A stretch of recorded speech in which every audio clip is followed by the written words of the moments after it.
So we're live? We're live. All right. Welcome on in. Not BetQL. Can we start over?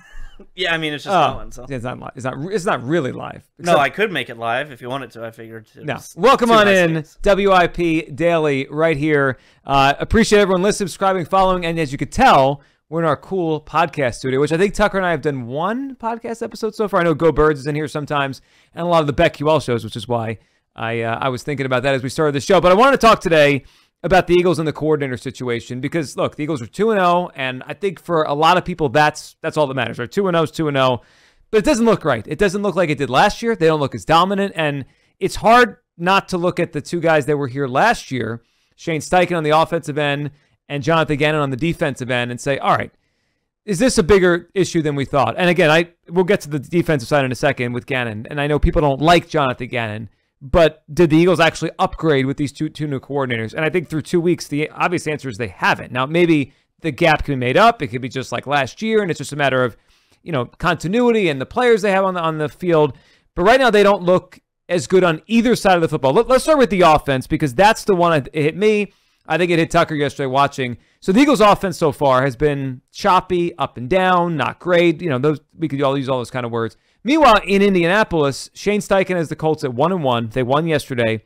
They are averaging more yards per play this season than the Eagles, despite having a rookie quarterback who then got hurt yesterday and was replaced by Gardner Minshew. You look at the weapons on the Colts right now. Michael Pittman's okay. I think Tucker and I had Alec Pierce on our fantasy team last year, which we didn't do very well. And then they have a couple guys, either rookies or you'd never heard of before, and they're moving the football more efficiently than the Eagles are. So you wonder about Shane Steichen. Then you look here, and the offense has been choppy so far.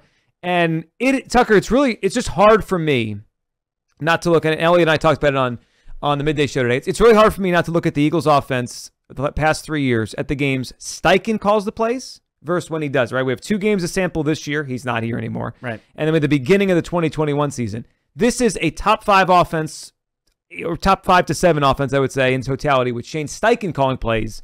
And it feels like a bottom 15, or like middle of the pack to worse offense when he's not calling plays. Yeah, it feels like pulling teeth sometimes. And that was never the case last year, right? Like everything last year went incredibly easy, incredibly smooth. And you look at the playmakers and the talent they have offensively, it shouldn't be tough. And yeah, watching the Colts yesterday, you would almost forget they had a rookie quarterback. Like the way Anthony Richardson commanded that offense in the first quarter and the first half until he went out, it kind of looked, I don't want to say it looked like Jalen Hurts last year because Jalen Hurts was an MVP candidate, but man, that was easy. That went really smooth. That was great. And I look at what they've done so far with Bryant Johnson and credit him for, really leaning on the run and just finding something that works on Thursday night against Minnesota and just rolling with it. But yeah, it's worrisome because I think there's just a clear line of demarcation, right? There's a clear variable right now that the Eagles' offense isn't working as well as it's supposed to, and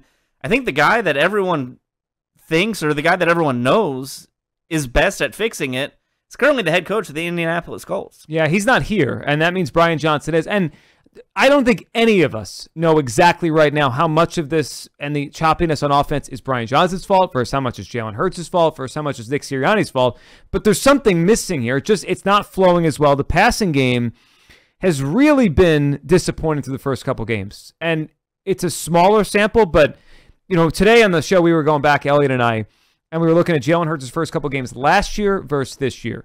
And it's a stark difference. And it's not so much touchdown passes, because I think it took Hurts like 3 or 4 weeks last year to start racking up touchdown throws.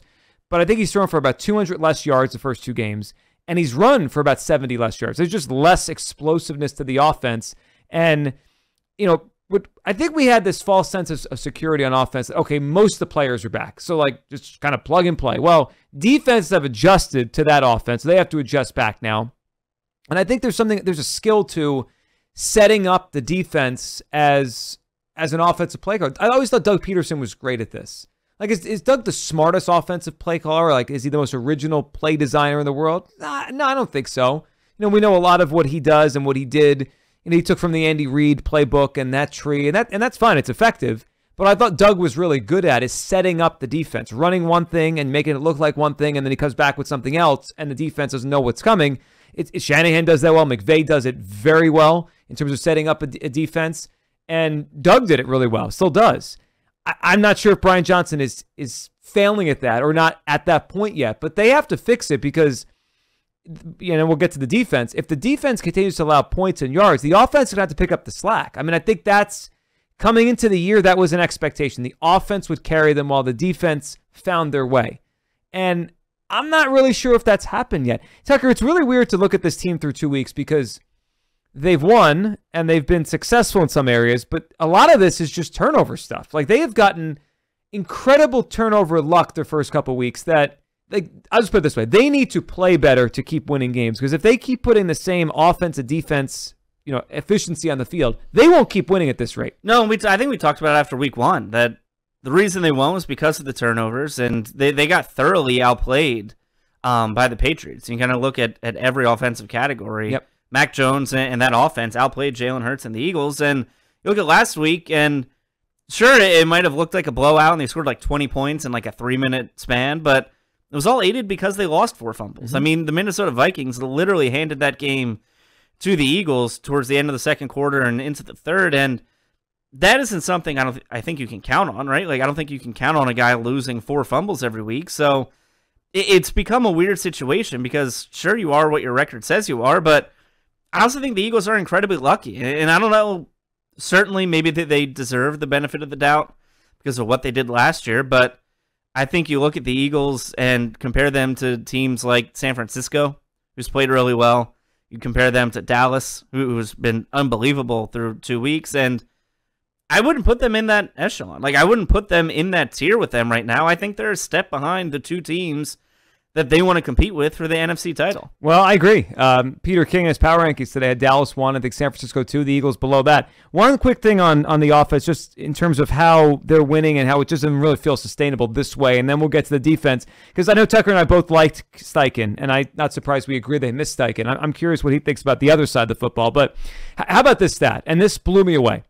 So the Eagles, I'm going to make sure I had it. I pulled it up here on my phone. The Eagles became the first team in 12 years to win a game while having 4 or fewer first downs passing the ball. Obviously, they had a lot of running first downs on Thursday, and allowing 21 or more points. Like, typically, you can win a game like that, but it's probably more low scoring. So this game was higher scoring, yet they won it with only 4 or less, fewer passing first downs.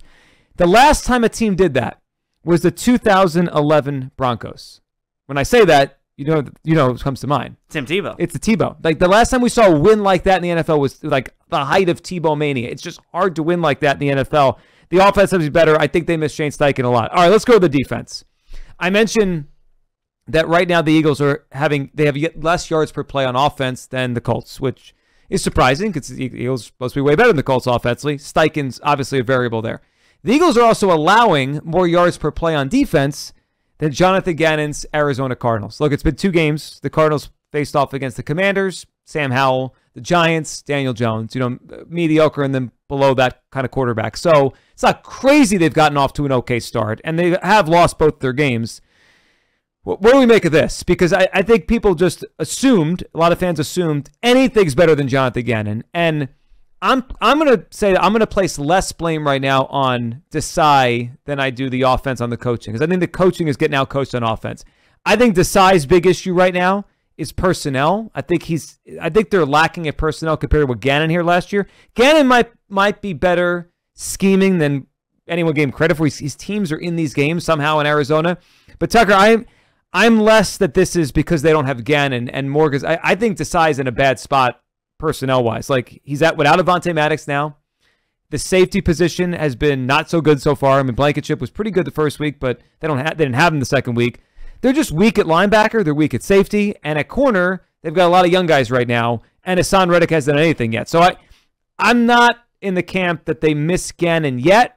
The reality is their defense is not playing well enough. Yeah, and I like you said, I don't think it's a scheme issue when we see guys getting open. I mean, Justin Jefferson's getting open because he's matched up on Mario Goodrich. Right. Like, I don't think there's any shame in Mario Goodrich getting burned by Justin Jefferson because cornerbacks much better than him have tried and failed. But, yeah, I think the big issue with this defense right now is the personnel. Because you look at the guys they lost, and guys like Marcus Epps and TJ Edwards, who we probably didn't think that highly of going into last year, you see what they're doing in their new stops, and you think, man, like having a guy like that in the middle of this defense or on the back end of this defense would really be beneficial right now, and they just don't have it. And I think another thing that really benefited this defense last year was just the number of sacks. And even though they've done a decent job at pressuring quarterbacks, they just haven't gotten home. And maybe that was a bit of luck last year. Maybe the coverage was so great that quarterbacks were holding on to the ball to the point where the Eagles could get home and Hassan Reddick could rack up 16 sacks in the regular season. But I think so far, I mean, outside of the young defensive tackles who have played really well, Darius Slay obviously had that interception week 1. I don't know if anyone else has stepped up and played really well. And I know we talked a lot last year as, is Jonathan Gannon a really good defensive coordinator because his players are all pros, or are the players all pro because Jonathan Gannon's a really good defensive coordinator? And I think right now, through 2 weeks, I'm not a fan of Jonathan Gannon, but outside of Fletcher Cox and a couple other defensive tackles, has anyone taken a step forward from how they played a year ago of the returning guys? I don't think so. Yeah, maybe Blankenship could be that. But again, he got banged up. He only played the one game. And if there's one thing, the Gannon thing compared to Desai, and we'll see how it plays out, they didn't, even when they didn't have much talent on defense in 2021, Gannon had a thing where it seemed like they never got torched by anyone but really good quarterbacks. And that frustrated everyone, right? Because they couldn't stop Dak. They couldn't stop Tom Brady and Patrick Mahomes. But Baker Mayfield types, and that leads us to a week 3 game coming up a week from now. Baker Mayfield would never put 30 on a Gannon defense with the Eagles, whether it be 2021 or 2022. Like, they won that game. They found a way to just contain mediocre Bridgewater type of quarterbacks. So I think this is a litmus test coming up for Sean Desai in this defense. I know it's limited. They don't have what they need at linebacker and safety right now, and the pass rush needs to get better. But, like, you know, they can't let Baker Mayfield throw for 300. They let Mac Jones throw for nearly 400, if not for a pick 6 or a guy stepping out of bounds. Mac Jones throws for 400 against this defense in week 1. Kirk Cousins nearly threw for 400. I think everyone right now is like, all right, we'll give Sean Desai some time. Tucker and I agree they don't have the right personnel. I don't think people are going to give Sean Desai the time of day or just like give him patience if Baker Mayfield throws for 350 next Monday night. Baker feels like the line, Tucker, where Sean Desai, the grace period ends. Like, they can't let Baker go off. Yeah, and I credit Ruben Frank for... No, I think his name is Ruben Stat. His name should be Ruben Stat Frank. That's way better. I think it just fits more I'm calling that from now on. But he tweeted out the stat, I think yesterday, that last year the Eagles allowed over 240 passing yards once all year. It was against the Cowboys on Christmas, which was a high-scoring affair. Lost 40-33.